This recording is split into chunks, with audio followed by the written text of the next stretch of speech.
So Leaellynasaura is known from lots of articulated, isolated bones, but one articulated partial skeleton of a leg and hip and tail, and it was about 1 metre long.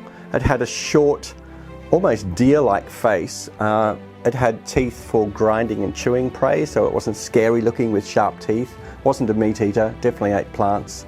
The most remarkable thing about Leaellynasaura, which was named after Tom and Pat's daughter Leaelyn when she was just a young girl, is that it lived in a polar climate, a time when it would have been dark for 3 months of the year and very, very cold.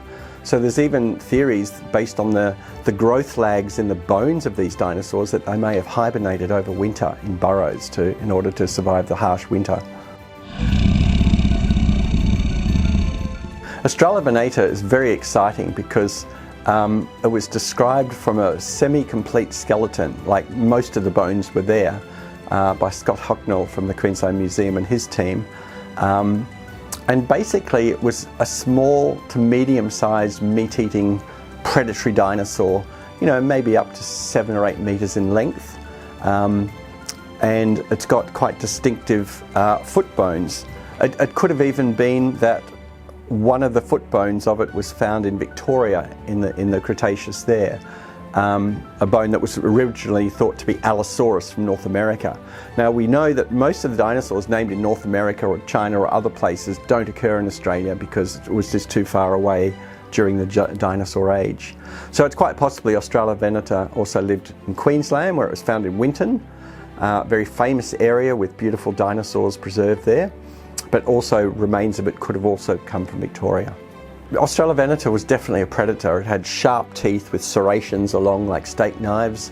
Definitely a hunter. It had large arms for grabbing its prey. It was a swift-running predatory dinosaur, like a sort of slimmed-down T-Rex on steroids kind of thing.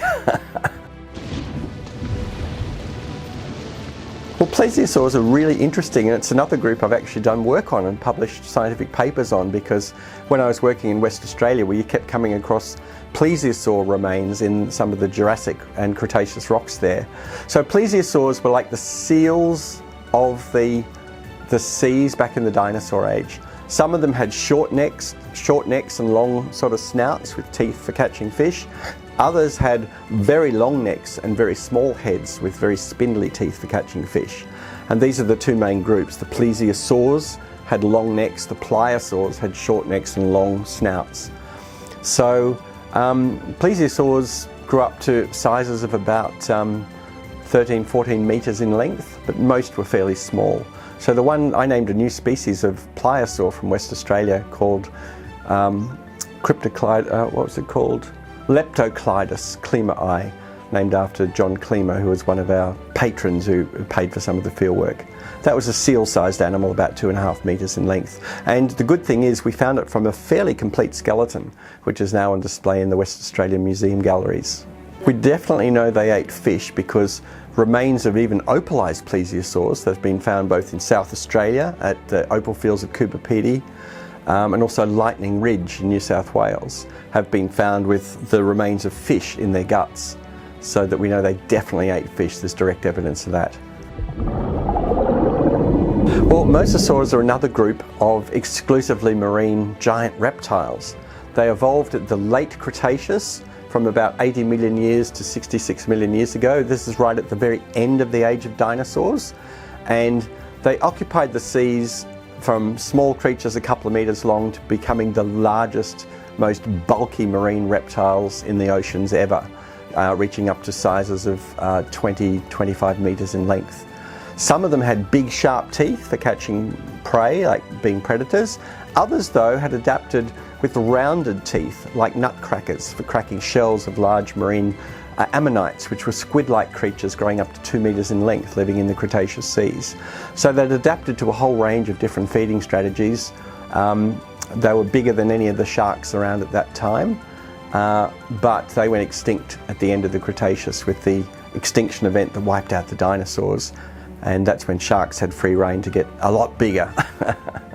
Although mosasaurs were big and scary, we do know that some gigantic sharks in the Cretaceous period were able to attack them and bring down small mosasaurs because we found their teeth embedded into mosasaur bones. And if you'd like to learn more about sharks, maybe have a look at my new book coming out, The Secret History of Sharks, which will be out in Australia later this year. Kronosaurus is a very famous giant marine reptile from Australia. It was first found back in the 1920s and described from just a piece of the snout by a Queensland Museum scientist called Huber Longman. But in 1931, an American expedition from Harvard came out to Australia and found a fairly complete skeleton of one, which they prepared up over 20 years and is now on display in the Harvard Museum of Comparative Zoology in America. That complete skeleton is enormous, but over 12, 13 metres in length. We now know though they put in extra vertebrae in the reconstruction, so it wasn't as long as they portrayed it, but it was probably between 10 and 12 metres in length. It had a very big skull, up to 2 metres in length, with banana-sized teeth. Clearly a voracious predator.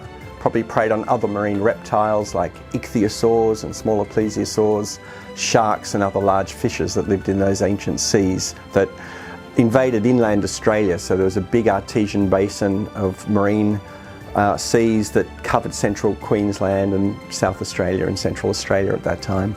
So yeah, the biggest, meanest predator in the oceans at that time, about 100 million years ago. So come and see these amazing prehistoric creatures on display at the Illuminate Adelaide Festival at the Zoo. And while you're in the city, check out the Flinders University campus City Lights display as also part of the Illuminate Festival.